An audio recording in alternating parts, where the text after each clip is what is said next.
Hi అండి, welcome back to my channel. ఈరోజు వెరైటీగా ఒక ఫుల్ లెంత్ వ్లాగ్ తోటి వచ్చేసాను. మరి ఈ పచ్చళ్ళు మీరు కూడా ట్రై చేస్తారు అని చెప్పి ఫుల్ లెంత్ వ్లాగ్ తోటి నేను వచ్చేసాను. డైలీ అయితే ఒక వీడియో అప్లోడ్ చేస్తానని చెప్పాను. 2024 కాకుండా 2025లో నా సక్సెస్ నా గోల్ నేను రీచ్ అవ్వాలి అని అనుకుంటూ డైలీ కూడా ఒక వీడియో అప్లోడ్ చేస్తున్నాను. అది మళ్ళీ నేను అనుకుంటేనే నేను సాధించగలుగుతాను. అందుకని ఇప్పుడు 2 మామిడికాయలు చూపించాను కదా. మామిడికాయల్లో టెంక్ అయితే లేదు, ఇంకా నేను కొన్నవి కూడా కాదు. షార్ట్ ఎవరైనా చూడని వాళ్ళు ఉంటే నిన్న షార్ట్ ఒకటి అప్లోడ్ చేశాను. మామిడికాయలు కోసుకొచ్చాను, కరివేపాకు కూడా తీసుకొచ్చానని. ఇక్కడ మామిడికాయలు చిన్నగా అంటే మీకు కొంచెం పెద్దగా కూడా కావాలని అంటే మీరు పెద్దగా కూడా కోసుకోవచ్చు. ఇక్కడ 2 కాయలు అలాగే ఉన్నాయని అనుకోకండి, అవి రెండిటికి వేరే పచ్చడి, 2 పచ్చళ్ళ రెసిపీ ఇప్పుడు నేను చెప్తున్నాను నా స్టైల్లో. ఇప్పుడు మీరు పెసరవకాయ పెట్టుకోండి, సూపర్ టేస్టీగా ఉంటుంది. ఇక్కడ పెసరపప్పు నేను వేయించట్లేదు, కొత్త ప్యాకెట్ తీసుకున్నాను. ఈ పప్పు బాగుంది అని చెప్పి గ్రీన్ పెసరపప్పు కూడా కొంచెం యాడ్ అయితే అదే తీసి పక్కన పెట్టాను. ఇక్కడ ఫస్ట్గా మనకు కావాల్సింది పెసరపప్పు వేయించుకుంటే టేస్ట్ బాగుండదు, ఇలాగే చేసుకోండి, సూపర్ టేస్టీగా ఉంటుంది. ఇక్కడ ఉప్పు, కారం, పసుపు, పెసరపప్పు కావాలి. పెసరపప్పు బరకగా ఉండద్దు, పెసరపప్పు బరకగా ఉండే కూడా టేస్ట్ బాగుండదు. పౌడర్ మెత్తగా అయినట్టు అనిపిస్తుంది, అయినా కూడా ఒకసారి జల్లించుకుంటే బాగుంటుంది. ఇక్కడ మామిడికాయ ముక్కలు రెడీగా ఉన్నాయి, ఇంకా పెసరపప్పు కూడా జల్లించుకుంటే ఇంకా ఆవకాయ పెట్టేయడమే. మామిడికాయలు ఇక్కడ దొరుకుతున్నాయి. నేను తీసుకున్న మామిడికాయలు 2, ఇంకా పెద్దవి తీసుకున్నాను, పుల్లగా కూడా ఉన్నాయి. అందుకనే పెసరపప్పు ఎక్కువగా తీసుకుంటున్నాను. కారం 1 గ్లాస్ తీసుకున్నాను, ఉప్పు 1/2 గ్లాస్ తీసుకున్నాను. ఇక్కడ పెసరపప్పు వచ్చి 2 గ్లాసులు తీసుకున్నాను. నేను తీసుకున్నది టీ గ్లాసు. ఫస్ట్ పెసరపప్పు వేసుకున్నాను, వేయించుకోలేదు. కారం 1 గ్లాస్ తీసుకున్నాను, అది కూడా వేసేసుకున్నాను. 1/2 గ్లాస్ ఉప్పు తీసుకున్నాను, అది కూడా వేసేసాను. పసుపు కూడా వేసుకున్నాను, ఇంగు కూడా వేసుకున్నాను. ఇవన్నీ వేసేసుకున్నాక మనం చేయాల్సింది ఏంటంటే ఉండలు లేకుండా ముందుగా కలుపుకోవాలి. నూనె కూడా ముందుగా వేయద్దు, పచ్చి నూనె వేయాలి. ఇక్కడ కాయాల్సిన పని లేదు. ఇవన్నీ వేసిన తర్వాత ఇవన్నీ కలుపుకున్నాక మనం ఆవకాయ ముక్కలు అనేది వేసుకోవాలి. ఇంకొంచెం వేసుకున్నాను కారము, ఎందుకంటే మామిడికాయ పుల్లగా ఉంది కదా, అందుకనే పులుపుకి తగ్గట్టుగా వేయాలి కదా. 1 స్పూను పసుపు వేసుకున్నానని చెప్పాను కదా, ఇంకా ఉప్పు వేయాలి. ఇది ఉత్తిగా తిన్నా కూడా చాలా బాగుంటుంది. కానీ పొద్దున్నే ఎందుకు పెట్టేశానంటే పూజ కాగానే పెట్టేశాను, ఎందుకంటే మామిడికాయ ఊరితే పచ్చడికి అదంతా నూనె అంతా పట్టి టేస్ట్ బాగుంటుందని ముందుగా పెట్టాను. అంటే అన్నం తినే టైంకి, లంచ్ టైంకి ఊరుతుంది అని చెప్పి గుడికి వెళ్ళే ముందే నేను ఈ ప్రిపరేషన్ అంతా చేసుకొని వీడియో కూడా అప్లోడ్ చేయాలి కదా. ఇందులో కొంచెమే ఇంగు ఉంది, అందుకనే వేసేసాను ఇంగు కూడా. ఇప్పుడు మొత్తం అంతా పౌడర్గా ఉన్నప్పుడే అంతా కలిపేసుకొని ఆ ముక్కలు మనం కొన్నిగా వేసుకుంటే ముక్కలకి కూడా పిండి అంతా పడుతుంది. ఇక్కడ నేను మామూలు నూనెనే వాడాను. ఇంకా 1/2 లీటర్ 2 పచ్చళ్ళకి కూడా నాకు 1/2 లీటర్ నూనె అయితే పట్టింది. అంటే 2 కాయలు దీనికి, ఇంకొక 2 కాయలు వేరే పచ్చడికి, వెరైటీగా పచ్చడికి. ఇలా కలిపేసుకున్నాక నాకు గిన్నె చిన్నదైంది అనిపించింది, అందుకని నేను గిన్నె మళ్ళీ మార్చేశాను. మామిడికాయలకి మొత్తం ముక్కకి ఉప్పు, కారం మనం వేసిన పౌడర్ అంతా పట్టేటట్టుగా చేసుకొని అప్పుడు నూనె అయితే వేస్తే మనకి ఎంత నూనె కావాలి అనేది తెలుస్తుంది. మనం కలపకుండా నూనె వేసేస్తే మనకు ప్యాకెట్లో నూనె అంతా పడుతుంది అని అనిపిస్తుంది.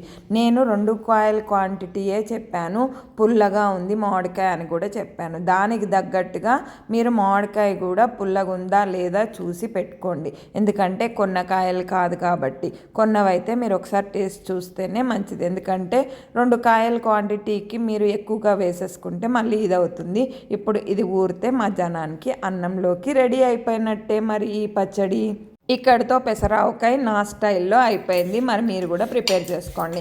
ఇప్పుడు కోరుడు పచ్చడి చూపిస్తున్నాను. కోరుడు పచ్చడికి మనకి ఇక్కడ తోలు ఉండకూడదు, మామిడికాయ తురిమేది ఉంటుంది కదా, అంటే మనం కొబ్బరి తురిమేది అని చెప్తున్నాను. పీలర్తో ఇలా 2 కాయలు పీల్ చేసేసిన తర్వాత ఉత్తి తురుము మటుకే వేసుకున్నాను. ఏదైతే కాయలుగా ఉందో నేను అది పప్పుకి ఉంచేసాను. ఇలా తోలు తీసుకున్నాక 2 కాయల క్వాంటిటీ నేను చెప్తున్నాను. పెద్ద ముక్కలు తీసి పక్కన పెట్టాను. పప్పులో వేసుకోవచ్చు, టమాటా వేసి కూడా చేసుకోవచ్చు. లేదు అనంటే గంగవాయల కూర వస్తే ఆకు ఇది కలిపి వేసేసుకోవచ్చు అని చూపిస్తాను లాస్ట్లో. ఇంకా జీడే ఉంది, టెంక మటుకు కాలేదు కాయలకి. అందుకనే తురిమేటప్పుడు జాగ్రత్తగా తురుముకోవాలి. ఎందుకంటే అవి పెద్దగా ఉన్నాయని తురమడం స్టార్ట్ చేస్తాం కానీ చేతులు కొట్టుకుపోతాయి.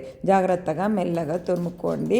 ఇంకా 2 కాయల క్వాంటిటీ అయితే తురిమేసుకున్నాక ఉప్పు, పసుపు అంటే నేను మళ్ళీ ప్లేట్ కూడా మార్చేస్తాను. అందులో కలిపితే మళ్ళీ గ్లాస్ది కదా ప్లేట్ ఇరిగిపోతుంది. ఇక్కడ తిరగమూత కాచిపోయాలి. ఇగోండి జీడి వచ్చింది, మిగతా తీసి పక్కన పెట్టాను ఎందుకంటే తురమడానికి రాలేదు. ఇదంతా తీసుకున్నాక పసుపు, ఉప్పు, కారం, మెంతిపిండి, ఆవపిండి. మెంతిపిండి ఎలాగో ఇంట్లో ఉంటుంది, ఆవపిండి కూడా ఫ్రెష్ తెచ్చి ఇంట్లో పెట్టుకున్నాను. పసుపు కొంచెం ఇక్కడ 1 స్పూన్ వేసాను. ఉప్పు 1/2 గ్లాస్ అయితే వేసుకున్నాను. ఎందుకంటే ఇది టాటా ఉప్పు కదా, ఎక్కువైపోతుందేమో అనిపించింది కోరుడికి.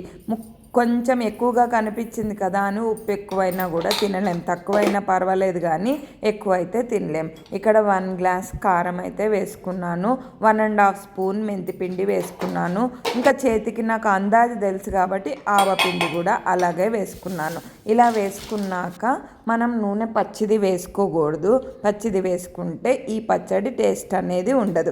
ఇక్కడ మనకి తిరగమూతకి కావాల్సింది ఆవాలు, మెంతులు, ఇంగువ కూడా బాగుంటే పచ్చడి అనేది టేస్ట్ బాగుంటుంది. ఇక్కడ 1/2 లీటర్ నూనె అయితే నాకు అందుకే అయ్యింది అని చెప్పాను. పెసరావకాయలో సగం వేసాను, ఈ పచ్చడికి సగం వేసుకున్నాను.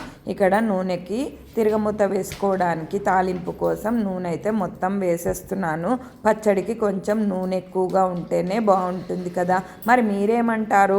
ఈ స్టైల్లో పచ్చడి మీరు కూడా రెడీ చేసుకోండి. ఇక్కడ తీసుకుంటున్నాను ఎండుమిరపకాయలు తినేవాళ్ళు కొంచెం ఎక్కువగానే వేసుకోండి.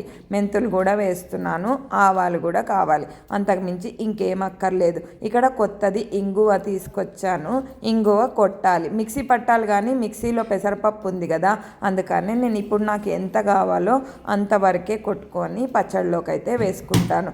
ఇంగువ లేకపోతే ఈ పచ్చడి బాగుండదు. ఇగోండి మిగిలిపోయినది తురమకుండా రాకుండా ఉన్నది ఇగో ఇక్కడ పెట్టుకున్నాను చూసారా, పప్పులోకి వాడుకోవడానికి. అంటే నిన్ననే పప్పు చేశాను కాబట్టి ఇప్పుడు నేను 2 రోజులు ఆగి మళ్ళీ చేసుకుంటాను. ఇగోండి ఎండుమిరపకాయలు వేసేసాను ముందుగా, తర్వాత ఆవాలు వేసుకోవాలి, ఇంకా మెంతులు కూడా వేసేసుకోవచ్చు. ఇక్కడ మెంతులు ఎక్కువగా వేసుకుంటే ఎర్రగా అయితే బాగుంటుంది, సూపర్ టేస్టీగా అయితే ఉంటుంది. ఇంకా ఇంగువ కూడా వేసుకోవాలి. ఇంగువ కొట్టుకున్నా కదా, అందుకని ఇంగువ కూడా వేసేస్తున్నాను. ఇవన్నీ కూడా ఒకసారి కలిపి స్టవ్ బంద్ చేసేసి వేడిదే మనం ఇప్పుడు ఉప్పు కారం కలిపి మామిడికాయకి పట్టించి పెట్టాను కదా, దాంట్లో కలిపేసుకుంటే ఈ పచ్చడి కూడా రెడీ అయిపోయినట్టే. మరి నా స్టైల్లో ఈ 2 పచ్చళ్ళు మీరు కూడా ట్రై చేసి చూడండి. వేడి అన్నంలో బాగుంటుంది. ఏమీ లేకపోయినా ఒక పప్పు చేసుకున్నా, ఒక కూర చేసుకున్నా కూడా సూపర్ టేస్టీగా ఉంటుంది. ఇదిగోండి ఇలా హోల్ చేస్తే ఆ వేడి నూనె మొత్తం పచ్చడికి పడుతుంది. ఇది ఒక టిప్పు. అలా పైన వేయకండి, హోల్ చేసి వేయండి, అప్పుడు మొత్తం నూనె అంతా మొత్తానికి పడుతుంది. ఎండుమిరపకాయలు మొత్తంగా కలపకండి, పైనే ఉంచేసేయండి. ఎందుకంటే ఎండుమిరపకాయలు చల్లగా ఉందిగా వాతావరణం, అందుకనే మెత్తబడిపోతుంది. అందుకని ఎండుమిరపకాయలు కలపకుండా ముత్తి పచ్చడి మటుకు కలపండి. ఉప్పు కారం కూడా ఈ వేడి దానికి మొత్తం కూడా అది పచ్చివాసన అనేది పోతుంది. ఇది కూడా ఊరితే వేడి అన్నంలో మధ్యాహ్నానికి రెడీ అయిపోయినట్టే. 2 పచ్చళ్ళు కూడా రెడీ అయిపోయినాయి మధ్యాహ్నానికి. ఇంకా పప్పు కానీ కూర కానీ ఏమన్నా చేసుకుంటే సరిపోతుంది.